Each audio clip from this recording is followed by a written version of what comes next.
Olá, sou o Zenit e este é o Editorial Quantum Docs. E eu sou Polar. Hoje a gente vai mergulhar na história de uma figura que explodiu na política americana, Ana Paulina Luna. E ela não é uma congressista qualquer, né? Nem um pouco. É a primeira mulher mexicano-americana eleita pela Flórida, veterana da Força Aérea e uma personalidade que parece colecionar, assim, polêmicas e contradições. E a nossa missão aqui é justamente essa.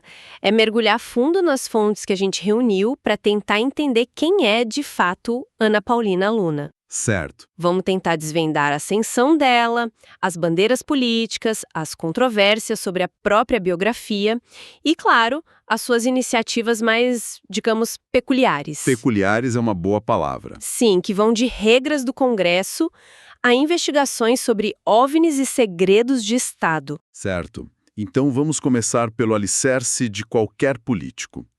A história de vida que eles contam. A narrativa oficial da Ana Paulina Luna é aquela de superação clássica.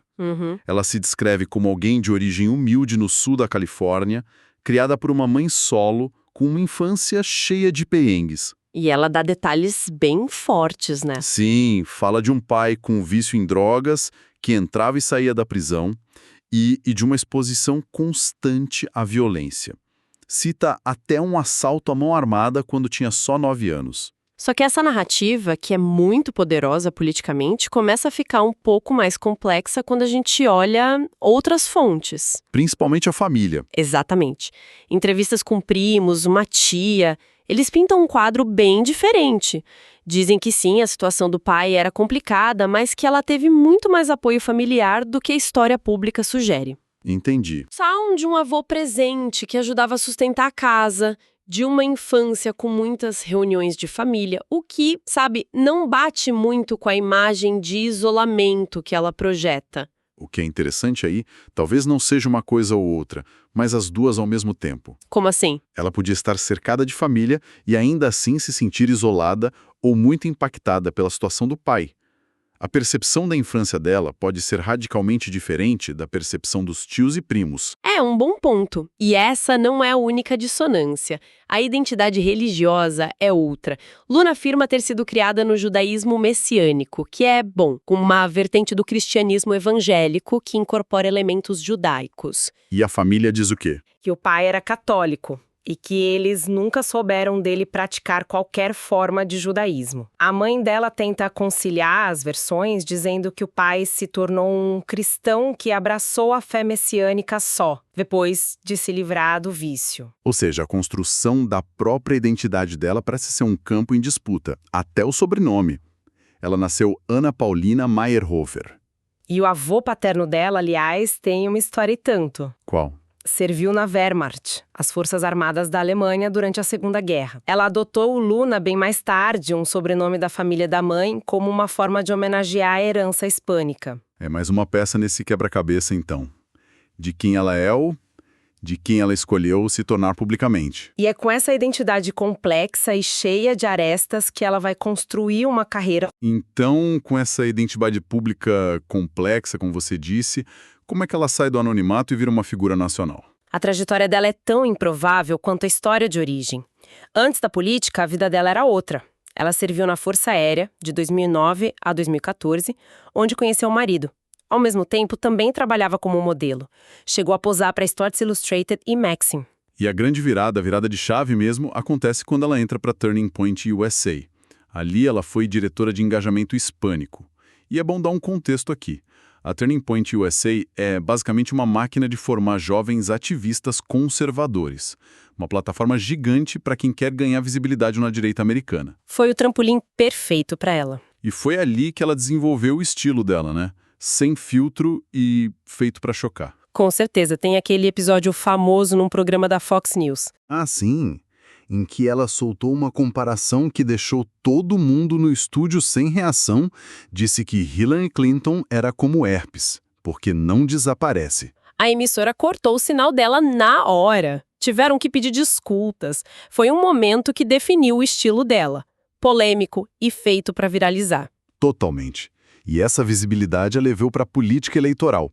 Ela perdeu a primeira tentativa ao Congresso em 2020, mas em 2022... Com o apoio explícito e fortíssimo de Donald Trump. Exato. Com esse apoio, ela conseguiu se eleger. E a plataforma dela é o puro suco do movimento MAGA. Na economia, America First.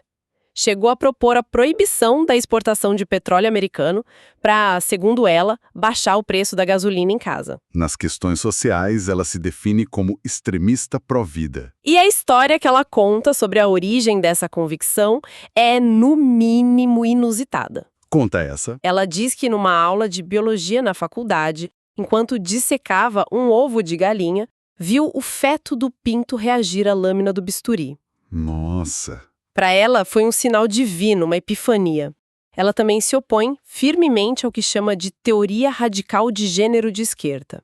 E, claro, afirma que Trump venceu a eleição de 2020. E aqui a gente começa a ver o padrão dela, que é o que a torna tão difícil de encaixar numa caixa só. Exato. Ao mesmo tempo que ela defende a pauta MAGA mais pura, ela parece ter um faro populista, que a leva a se aliar com a inimiga ideológica número 1 do seu campo. A democrata Alexandria Ocasio-Cortez. Exatamente. As duas apresentaram juntas um projeto de lei para limitar as taxas de juros abusivos dos cartões de crédito. O que, no cenário polarizado de Washington, é quase um evento cósmico.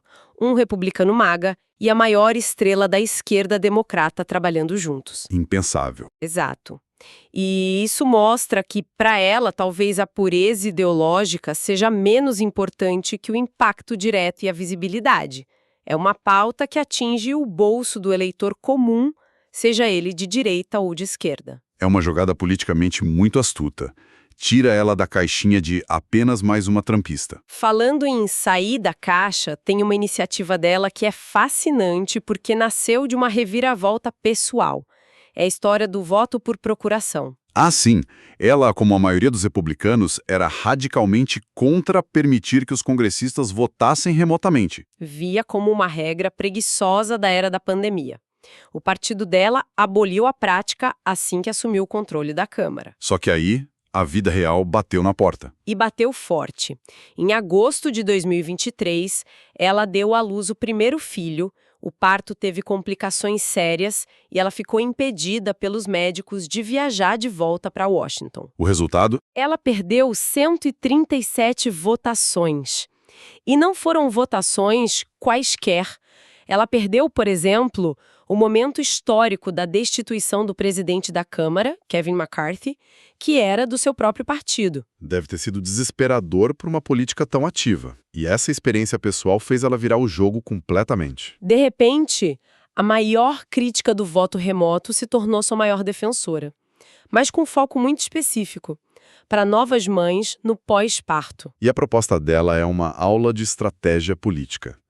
O projeto de lei é cirúrgico. Permite o voto remoto por apenas 6 semanas após o parto. Mas a jogada de mestre está no detalhe. Diz que o voto remoto não pode ser usado para formar quórum. Peraí, essa parte é técnica. O que isso significa na prática? Quórum é o número mínimo de pessoas para uma votação ser válida, certo? Exato. Basicamente, você precisa ter um número mínimo de deputados fisicamente no plenário para a sessão acontecer. Ao criar essa trava, ela tentou acalmar os colegas que diziam que o voto remoto era inconstitucional. Entendi. A mensagem dela foi, olha, a regra geral da presença física continua valendo. Isso aqui é só uma ajuda pontual, uma exceção humana. Ela estava, pisando em ovos para não ser acusada de trair os princípios do partido. E funcionou. Em partes. Ela entrou em rota de colisão com a ala mais radical do partido, o chamado Freedom Caucus, um grupo ultraconservador do qual ela até saiu depois disso. Mas por outro lado? Por outro lado, ela conseguiu algo raro, uma colisão bipartidária. O projeto dela tem o apoio de figuras que vão do republicano Matt Gaetz, um aliado de Trump, até democratas como Rashida Tlaib, da ala mais à esquerda do partido. Uniu os extremos. Mas, no meio dessa defesa de uma causa aparentemente nobre, ela conseguiu criar outra polêmica, não foi? Sim. Em um tweet, ela reclamou que não teve direito à licença maternidade, enquanto Pete Buttigieg teve, e ele é um cara. o secretário de Transportes. Isso. Buttigieg é abertamente gay e tirou licença paternidade quando adotou filhos gêmeos com o marido.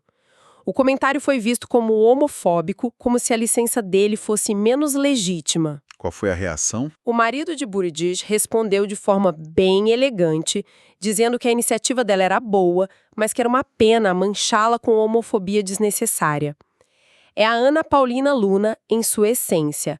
Até quando avança uma pauta, ela o faz de um jeito que gera conflito. E se alguém acha que a história parava por aí, em política tradicional, é agora que o roteiro vira ficção científica de verdade. É verdade. Ela não está só preocupada com licença maternidade e juros de cartão. Ela preside a força-tarefa da Câmara para a Desclassificação de Segredos Federais. O nome já parece saído de um filme. E o escopo dessa força-tarefa é gigantesco. Eles querem abrir tudo. Os arquivos do financista Jeffrey Epstein, os documentos sobre o assassinato do presidente John F. Kennedy, os segredos do 11 de setembro. A justificativa dela é direta. Nós só queremos a verdade. É uma plataforma que alimenta diretamente a desconfiança que parte do eleitorado tem no governo. E isso leva a situações, no mínimo, bizarras. Ela contou publicamente que recebeu do embaixador russo nos Estados Unidos um relatório com as descobertas do governo da Rússia sobre quem matou JFK. Peraí, vamos parar e pensar nisso. Uma congressista americana do Partido Nacionalista Recebendo de um diplomata russo informações confidenciais sobre um dos maiores traumas da história americana. É algo sem precedentes. Totalmente. E essa caça por verdades ocultas se conecta perfeitamente com a pauta que talvez tenha dado a ela a maior projeção internacional: a investigação sobre fenômenos aéreos não identificados, os UAPs. Os OVNIs. Ou, como todo mundo conhece, OVNIs. E aqui é importante a gente apresentar as alegações dela como estão nas fontes sem juízo de valor. Certo.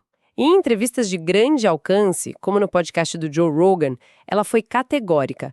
Disse que teve acesso a evidências fotográficas sigilosas. Dentro de uma instalação segura do governo. Exato. E que viu imagens de naves que não foram feitas pela humanidade. E ela vai muito além. Ela relata conversas com testemunhas, como pilotos militares de alta patente, que teriam descrito os operadores dessas naves como seres interdimensionais. Interdimensionais. Sim, entidades que conseguem operar fora do tempo e do espaço como a gente entende.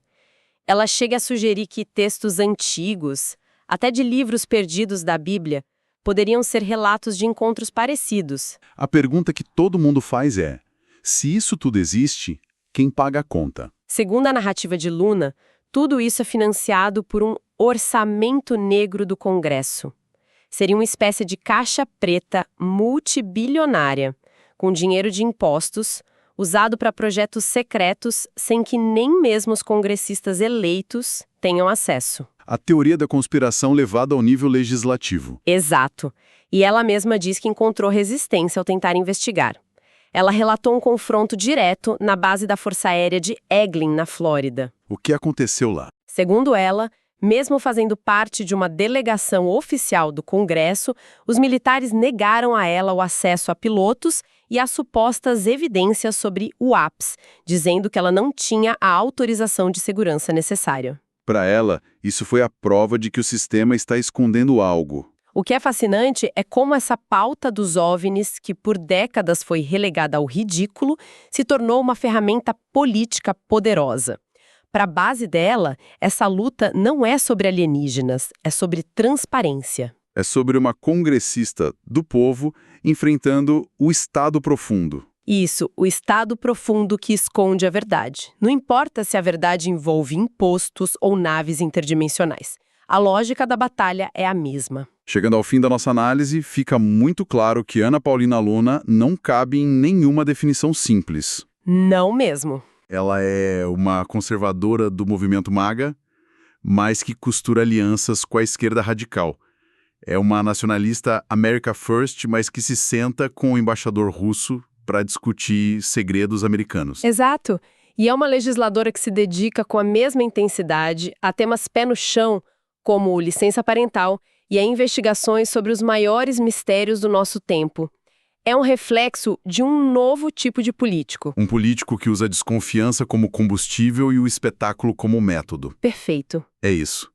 Valeu demais por acompanharem a gente nessa análise. Continue acompanhando o nosso trabalho nas redes sociais em @quantumdocs e no site estudos.quantumdocs.space. Agradecemos também a nossa audiência internacional, principalmente nos Estados Unidos e na Europa. O que nos deixa com um pensamento final. À medida que figuras políticas constroem suas plataformas desafiando narrativas oficiais, seja sobre eleições, eventos históricos ou a própria natureza da realidade, que sinal isso envia sobre a relação entre governança, confiança pública e a própria definição de verdade no século XXI?